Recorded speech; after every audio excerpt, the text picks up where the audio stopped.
आज हम पढ़ेंगे कि अदिश राशियां किसे कहते हैं और सदिश राशियां किसे कहते हैं। इसके पहले हम लोग जानेंगे कि भौतिक राशियां क्या है, क्योंकि अदिश और सदिश भौतिक राशियों का ही भाग होता है। तो सबसे पहले हम लोग समझते हैं कि ये भौतिक राशियां अर्थात फिजिकल क्वांटिटीज क्या है। तो देखिए, वे राशियां जिनका मापन संभव हो भौतिक राशियां कहलाती है। यानी जिसका आप मापन कर सकते हो, जिनका मापन हो सकता है, उन्हें हम भौतिक राशि कहेंगे। जैसे लंबाई एक भौतिक राशि है, क्योंकि लंबाई का हम मापन कर सकते हैं। उसी प्रकार से चाल है, वेग है, त्वरण है, इन सब का आप मापन कर सकते हो, इसलिए एक भौतिक राशि कहलाएगी। उसी प्रकार से द्रव्यमान है, आयतन है, वेग है, संवेग है, ये सब के सब जो है कि भौतिक राशियां है, क्योंकि इनका मापन संभव है। लेकिन कुछ ऐसी भी चीजें हैं, ऐसी भी राशियां हैं जिनका मापन नहीं हो सकता है। जैसे अगर हम बात करें दर्द का, तो आप दर्द का मापन नहीं कर सकते। अगर किसी को बहुत ज्यादा तकलीफ है, दुख है, तो आप ये नहीं पता कर सकते कि उसको कितना दुख है। देखिए, आप किसी से कहेंगे कि आपके पास कितना दुख है, तो आप वो यही बताएगा कि हमारे पास बहुत दुख है, लेकिन कितना दुख है इसका मापन आप नहीं कर सकते। उसी प्रकार से खुशी का भी आप मापन नहीं कर सकते। इस तरीके से बहुत सारी चीजें होती हैं जिनका मापन आप नहीं कर सकते। तो सीधा सीधा है कि जिसका मापन आप कर सकते हो उन्हें हम भौतिक राशि कहेंगे, वरना भौतिक राशि नहीं कहेंगे। जैसे कुछ भौतिक राशियों का अगर हम नाम रखें, तो जैसे आपका दूरी हो जाएगा, एक भौतिक राशि हो जाएगा। विस्थापन भी एक भौतिक राशि कहलाएगा, विस्थापन। और अगर हम बात करें तो चाल भी एक भौतिक राशि है, क्योंकि चाल का भी मापन हो सकता है। वेग है, त्वरण है, बल भी एक भौतिक राशि है। इसी के साथ साथ संवेग भी एक भौतिक राशि है।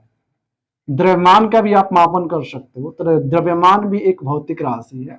इसी प्रकार आयतन, आयतन भी एक भौतिक राशि हो जाएगी। उसके बाद से यहां पर कार्य भी एक भौतिक राशि है। ताप का भी आप मापन कर सकते हो, तो ताप भी एक भौतिक राशि है। देखिए, इस तरीके से बहुत सारी भौतिक राशियां हैं। चलिए, इन्हीं भौतिक राशियों में से कुछ राशियां ऐसी है जो सदिश है, कुछ राशियां ऐसी है जो अदिश राशियां। हमें यही जानना है कि कौन सी राशियों को अदिश कहेंगे और कौन सी राशियों को सदिश कहेंगे। सबसे पहले हम समझते हैं कि अदिश राशियां किसे कहते हैं। पहला पार्ट में हम सीखेंगे कि अदिश राशियां क्या है। अदिश राशियां क्या है, देखिए, इसको इंग्लिश में आप स्केलर क्वांटिटीज कहते हो। देखिए, अदिश का मतलब यहां पे आप देख सकते हो, अदिश, यहां पे देखिए अदिश। अ मतलब निगेटिव सेंस में आता है। वैसे आप कहते हो ना, जिसमें जब अ लगा रहता है तो आप कहते हो कि ये नकारात्मक से आप समझते हो। इस तरीके से आप भी समझना, अदिश का मतलब जिसमें दिशा ना हो, यानी जिसमें दिशा नहीं होती उसे दिशा रहित बोला जाता है। यानी सीधा सीधा कहे तो अदिश का मतलब हो जाएगा दिशा रहित, दिशा रहित। चाहे दिशाहीन भी आप कह सकते हो, दिशाहीन। देखिए, अदिश राशियां वे राशियां होती है जिनमें परिमाण तो होता है परंतु दिशा नहीं होती। यानी उन राशियों को हम अदिश राशियां कहेंगे जिनमें सिर्फ परिमाण होगा, दिशा नहीं होगा। अगर हम बात करें परिमाण की, तो यहां पे आपको एक चीज समझना है। जैसे मान लीजिए आपने कहा, आपने बाजार गया और 5 केजी जो है कि चीनी खरीदा, आपने 5 केजी चीनी खरीदा। तो यहाँ पे आप एक चीज देखो, यहाँ पे लिखा है 5, यानी 5 जो है इसका न्यूमेरिकल वैल्यू है, यानी आंकिक मान है। और ये जो केजी है ये मात्रक है, बता रहा है कि आपने जो है कि जो द्रव्यमान है उसको किस में मापा है। ठीक है, तो ये रहा मात्रक, ये रहा आंकिक मान। तो ये जो 5 आपको दिखाई दे रहा है, ये हमारा जो है कि परिमाण को व्यक्त करता है। यानी 5 हमारा ये परिमाण हो गया, लेकिन इसमें दिशा नहीं है। आप अगर जाओगे मार्केट में, कहने का मतलब किसी दुकानदार में जाके कहो कि भैया आप जो है कि 5 केजी उत्तर वाला दीजिएगा, 5 केजी चीनी जो है कि पूरब वाला दीजिएगा, अगर 5 केजी जो है कि चावल हमको दक्षिण वाला दीजिएगा, तो देख रहे हो बोलने में कितना अजीब लग रहा है। तो देखिए, ऐसे कुछ बहुत सारी राशियां हैं जिनमें दिशा नहीं होती है। जिनमें दिशा नहीं होगी उन्हें हम अदिश राशियां कहेंगे। वो कौन कौन सी राशियां हैं जो अदिश होती है, उनकी हम चर्चा कर लेते हैं। जैसे कुछ एग्जाम्पल्स दे के आपको हम बताते हैं। जैसे देखो बाबू, दूरी है, तो दूरी एक अदिश राशि है, क्योंकि आपको जब किसी चीज की दूरी नापनी होती है ना, तो आप उत्तर पूरब पश्चिम नहीं देखते हो, बस उसकी दूरी नापते हो, 10 metre, 5 metre, 5 feet, 20 feet, 4 kilometre, इस तरीके से दूरी मापते हो। दूरी के साथ साथ आप अगर चाल को मापते हो तो चाल भी एक अदिश राशि होती है, ताप भी एक अदिश राशि होती है, उसी के साथ साथ द्रव्यमान भी एक अदिश राशि है। ठीक है, साथ में जो विद्युत धारा होता है, विद्युत धारा, ये भी एक अदिश राशि ही होता है। देखिए विद्युत धारा में तो दिशा होती है, दिशा होने के बाद भी ये जो है कि अदिश राशि होती है। इसकी चर्चा हम जब सदिश पढ़ेंगे ना तो एक बार जरूर करेंगे। देखिए इस तरीके से तो बहुत सारी राशियां हैं जो अदिश राशियां होती है। मैं आपको याद करने का एक ट्रिक भी बताता हूं, जब जब आप भूलने लगो अदिश राशियों को तो उस ट्रिक से आप याद कर लेना।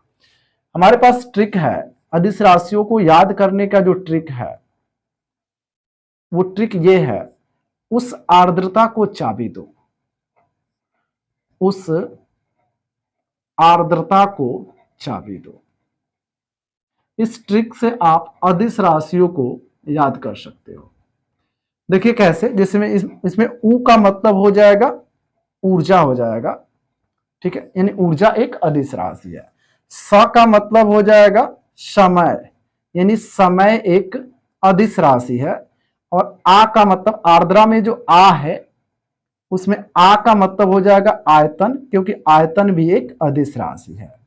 अब द्रव मतलब द्रव्यमान हो जाएगा, द्रव मतलब द्रव्यमान, तो द्रव्यमान भी क्या है, एक अदिश राशि है। ता में जो है कि ताप हो जाएगा, ता आर्द्रता में का ता जो होगा उसका मतलब ताप हो जाएगा, ताप भी एक अदिश राशि है। को का मतलब कार्य से समझना हमको, तो कार्य भी एक अदिश राशि है। चा का मतलब चाल हो जाएगा, तो चाल तो अदिश राशि होती ही है। बी का मतलब विद्युत धारा से आप समझोगे, विद्युत धारा, तो विद्युत धारा भी एक अदिश राशि है। दो, दो माने दाब से आप समझेंगे तो दाब भी एक अदिश राशि है। देखिए आप इस तरीके से ना ट्रिक से कितना याद कर सकते हो, 1 2 3 4 5 6 7 8 9, 9 जो है कि अदिश राशियों को बड़े ही आसानी से याद कर सकते हो इस ट्रिक की मदद से। तो आई होप कि आपको ये ट्रिक समझ में आया होगा। तो चलिए हम लोग इसके बाद हम लोग सदिश राशि पर चर्चा करते हैं, उसको समझते हैं।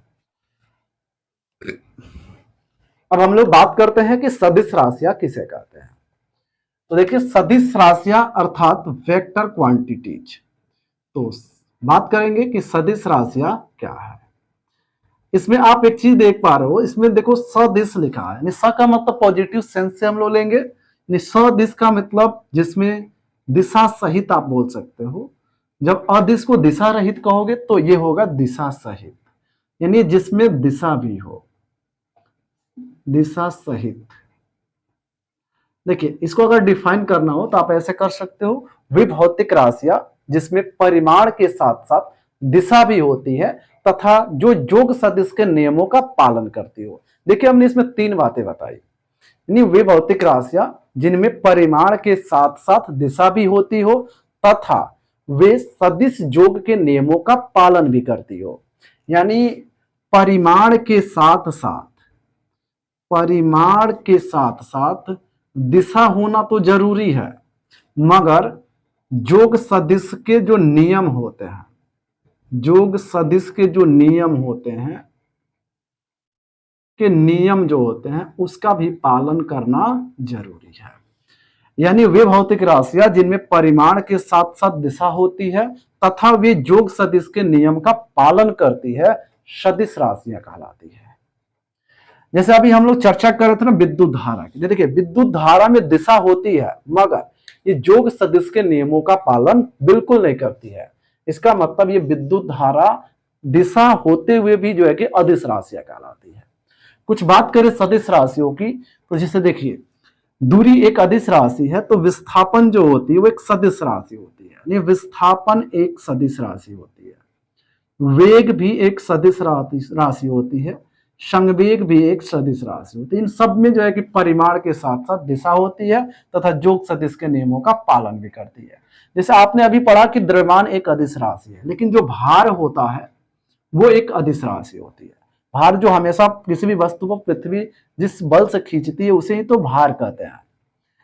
बल, बल भी एक सदिश राशि है। इसी के साथ साथ आप जो है कि और भी ले सकते हैं, जैसे त्वरण, तो त्वरण भी एक सदिश राशि है। देखिए ऐसे बहुत सारी ऐसी राशियां हैं जो सदिश राशियां होंगी, जिनमें परिमाण और दिशा दोनों होंगे। अब हम बात करें इसके ट्रिक की, मतलब कोई ट्रिक है जिससे कि याद कर पाओ, तो बिल्कुल इसका भी ट्रिक है, हम आपको बताते हैं। इसका ट्रिक है, इसका ट्रिक है विषुवत बल। इसका नाम आप लोग जरूर सुने होंगे, विषुवत बल। अगर सुने हो तो कमेंट बॉक्स में आप लोग बताएं, क्या आपने ये ट्रिक पहले से जानते हैं? वैसे इसमें अधिकतर लोग इसकी ट्रिक को जानते भी होंगे। चलिए वैसे ठीक है, जानते हो तो और अच्छी बात है। वि का मतलब विस्थापन होगा, जो एक सदिश राशि है, विस्थापन, ठीक है। सु का मतलब आप किससे लोगे, तो यहां से विषु का मतलब विस्थापन कर लोगे, क्योंकि सु का मतलब तो कुछ होगा नहीं। व का मतलब वेग कह लोगे। अब त का मतलब आपका त्वरण से संबंधित हो जाएगा। अब बल तो बल होगा ही, तो बल एक सदिश राशि होती है। देखिए माना कि इसमें आपने 4 याद किया, लेकिन इस ट्रिक से आप 4 बहुत अच्छे से बिना कंफ्यूजन के आप जो है कि अदिश राशियां और सदिश राशियों को याद कर सकते हैं। आई होप कि आपको अदिश राशियां और सदिश राशियां समझ में आई हो। मैं आपको फिर से एक बार क्लियर कर दूं, वे राशियां जिनका मापन संभव हो, जिनको मापा जा सकता है, भौतिक राशियां कहलाती है।